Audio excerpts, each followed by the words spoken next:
In 20th century South African history, few words were more synonymous than apartheid, which is the Afrikaans word for apartness that describes the nation's official system of racial segregation from 1948 until 1994.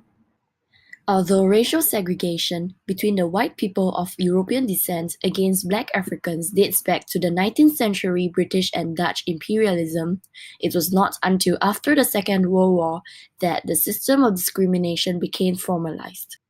Under apartheid, non-white South Africans, which included a majority of the population, would be forced to live in separate areas from white Africans and use separate public facilities, with limited contact between the two groups. A number of laws were immediately passed to establish the apartheid structure of government, such as the Series of Land Acts and Mixed Marriages Acts, the latter including the Immorality Act. The first iteration of the Immorality Act came into effect in the late 1920s, prohibiting marriage and sexual relations between white people and people of other races. This law was amended several times during the apartheid era to intensify restrictions on and penalties for interracial and later same-sex physical intimacies.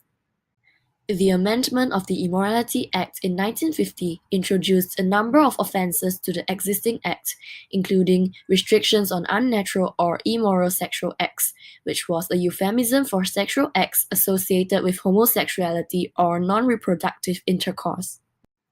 Ultimately, the Act functions as the legislative mechanism to produce and police heteronormative whiteness. One way we can observe this is through the linguistic analysis of works that were crafted in opposition to these acts that serves as a powerful insight into the history of apartheid. We'll be looking at South African novels Zakes Mda's The Madonna of Excelsior and Gerald Crack's Eyes in the Lungs. Mda's novel focuses on transgressive interracial sexual desire, and Crack's realist text explores same-sex desire and intimacy. Both novels serve as a form of resistance to the white heteronormativity.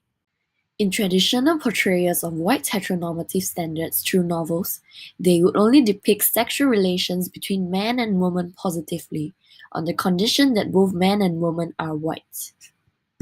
The traditional ideology of the vulnerable white woman is displaced in the novels by white men with transgressive sexual desires for black women and other white men, both refusing the heteronormative whiteness.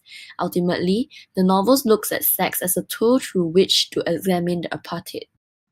Take the trope of white men as victims of sexual desire in need of protection from nefarious sexual advances, an idea which Mda satirizes, is evident in earlier fiction on the Immorality Act.